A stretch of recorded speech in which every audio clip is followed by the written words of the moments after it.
Hello, this is Seymour Rocks reporting from Down Under, and I've got my best friend Pam here alongside me to for a quick conversation because there's been some amazing things come. There's first of all uh, there's this, and then there's oops. Oh, quick, save the planet. Well, I've been working at this for almost 8 years, haven't I, Pam? And when I started covering climate change, probably in 2011, I had to look to speciality kind of online publications like what were some of the ones?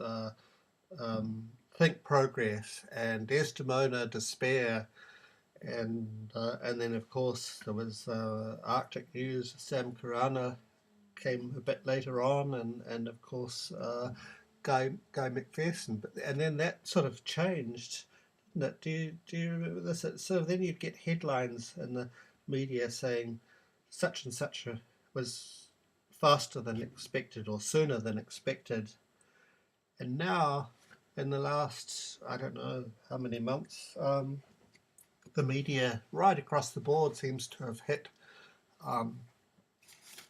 panic stations, except until now for the New Zealand media, which completely ignored it. And the strange thing about this is, isn't it, Pam, that this is coming out of Fairfax media, which we you remember, don't you? I mean, there's a lot of climate change denial in its time, do you? Yes, and I think what also stands out for me is that our local council, that's the Hutt City Council, has actually commissioned a report, and the the item that was printed yesterday in the Dominion Post, which is the major Wellington Southern North Island newspaper, has picked up on that report and it's examining it. So it's really focusing in on this part of the lower North Island where we Yeah. and many other people live, most of us close to the coast and a large river. But it's the first time really um, that's been talked about, and I'm trying to work out my kind of response, and I suppose it's that I welcome it because I've been looking, you know, we've talked about we've got to declare a state of, emergency, and everything that was seen in the media, especially from Radio New Zealand, I have to point them out, single them out. Just sort of seem to be saying, well, things are, we've got climate change, but it's not that bad. But this is the first time. So we've got to overlook a bit of irony. I mean, the first irony is here. So you can see suburb could be underwater. But above that, you've got a photograph celebrating the new sports stadium on the waterfront, which is Well, it's one of the first places that'll go. No, it's actually there's already a sports stadium. It's plans for an outdoor arena. And it says that it's a step closer. Same difference. A spot on the capital's waterfront has been chosen as the preferred site for the venue. However, the preferred site is on reclaimed land on which several buildings, including a very state-of-the-art Bank of New Zealand tower building and the Ministry of Statistics buildings, were both badly affected by the big earthquake we had here a few years ago, and they've had to be demolished. Yeah. So anyway, shall we go through some of this? I'll just read a little bit from this first thing because I'm going to post it. But the article says suburb could be underwater. Large parts of the lower Hutt suburb of Petone, which is where we live, could be underwater before the end of the century if climate change continues on its current path, a damning new report reveals. The study, commissioned by Hutt City Council, also suggests homeowners in the suburb of the northern tip of the harbour could find their homes uninsurable in as little as 30 years. Well, yeah, that soon. So uh, just can you just pause there, Robin? no, I Because don't want to pause. all right, but But, it did occur to me, and you've just raised the insurance well, ghost and spectre, that this seems to be the primary driver behind this yeah, report. well, It I'm saying seems to be about that's the second irony because mm, you can't get people concerned about 80% of the insects going, or perhaps even kind of where they're going to get their food, apart from perhaps their lattes. So the only thing that will kind of register with them is if it hits their pocketbook and they can't get insurance for their wonderful homes. what was interesting to me was to go onto the online version of this article, which is on Stuff, Yeah, and there was a small video clip with interviews of 5 or 6 business people who have businesses in Petone and Jackson Street, which is a thriving little business sort of community, but not one of them, and they were pretty ordinary sorts of people, was questioning the reality of this at all. They kind mm, of they really get it yeah, that this is happening, and it's not happening at the end of the century. yeah. Well, So it's a sort of I as if personally we think a know, lot of people people know. people do get it, but we've got a media which just tells us otherwise. Anyway, I'll just read this little bit. Noah Hart was working on the basis that the sea would rise by 1 metre over the next 80 to 100 years. Well, that's what comes from listening too long to the IPCC, although some estimates have it rising as much as 3.5 metres, and that's probably an understatement as well.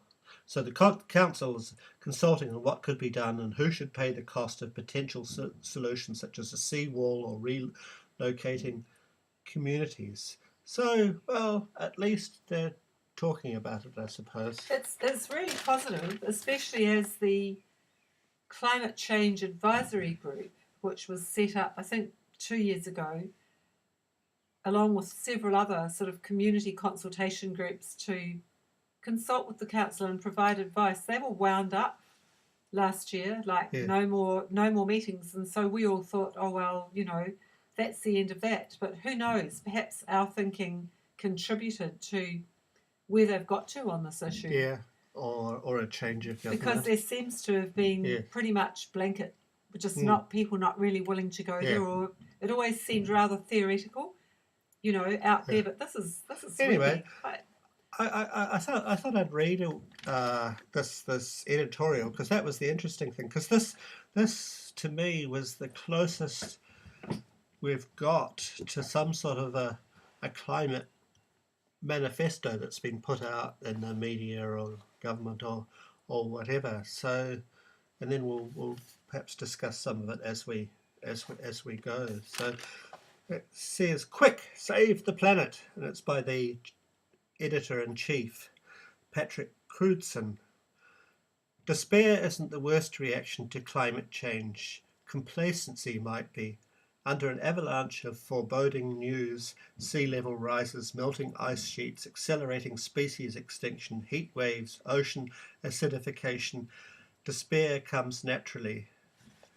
The world's best brains, the Intergovernmental Panel on Climate Change, recently laid out the new best case scenario with rapid, far reaching, and unprecedented changes in all aspects of society. We might be able to hold global warming to 1.5 Celsius over pre industrial levels.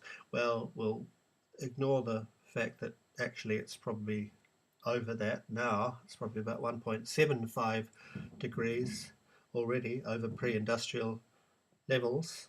Um, Yet, despite the alarming evidence of the need for urgent action, climate change still falls victim to a shrugging complacency. The forecasts seem too distant. A blasé attitude seems preferable to fear, and even those who care can feel impotent. Quick, Save the Planet, a long-term stuff project launching today, aims to disturb our collective complacency. With insistent, inconvenient coverage, we intend to make the realities of climate change feel tangible and ignorable. Unignorable. Well, I can probably come up with some stuff that would knock complacency out of people. It's certainly inconvenient. This project accepts a statement that shouldn't be controversial, but somehow still is.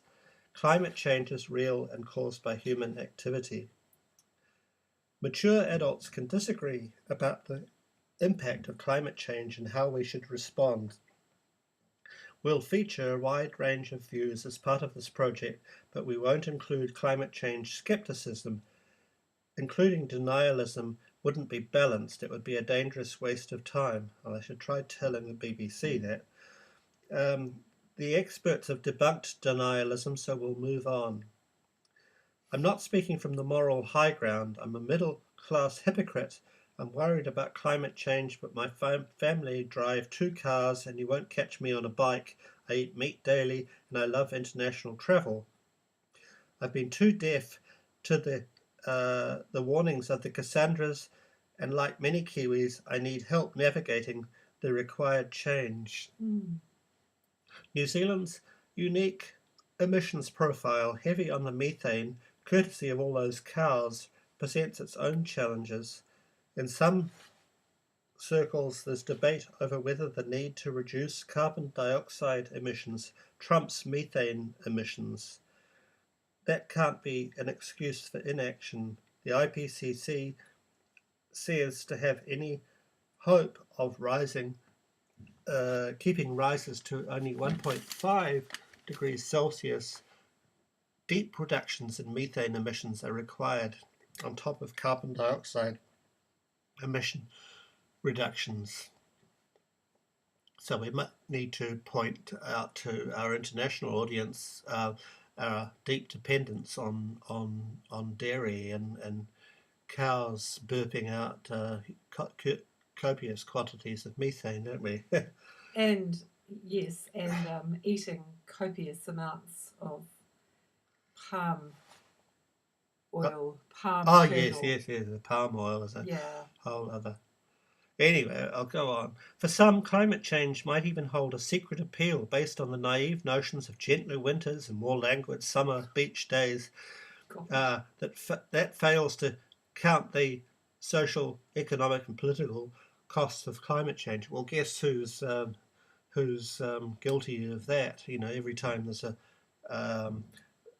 heat wave, you've got pictures of people languishing on, sitting on beaches and enjoying themselves. So the price of global warming will appear in our food supply, our insurance premiums, our transport options, our access to water, and many other facets of everyday life. Some of those bills are already falling due. Climate change is not a future threat. It's a creeping villain already menacing New Zealand communities and our Pacific neighbours. So by 2018, our world has already been irreparably altered by human-induced climate change. For today's children, those who could see out the end of the century, the prognosis is bleak. Will they blame us for our legacy, or can we give them reason to thank us? And this always has to come. Yet there are causes for hope.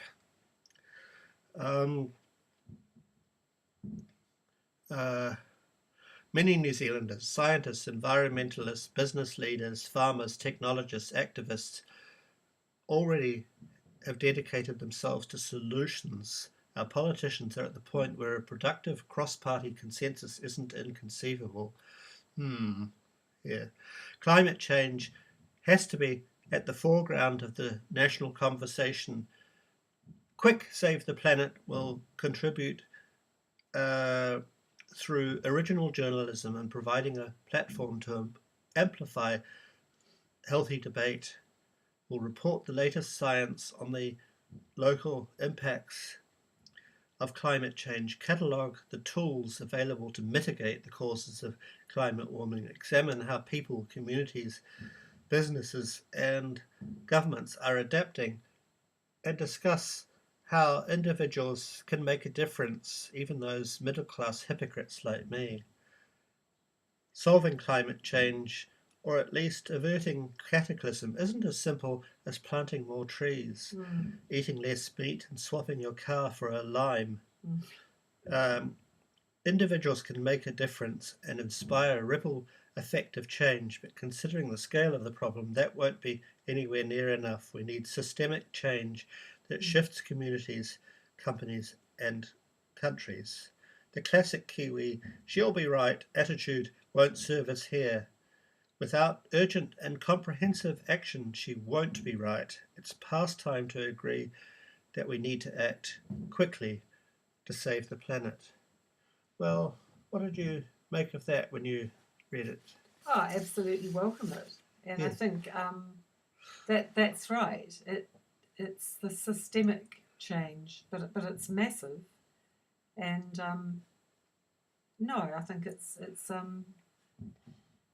great. I mean, it had quite an impact, to be honest. Yes. You know, reading it, and the other, and finding it in a major daily was a bit of Well, I know the a wake-up call. effect think it's that good. you know. I mean, I've been doing all of this work monitoring the Arctic sea ice over several months. But it was when I saw the articles in the newspapers about the ice receding from Greenland and no old ice left.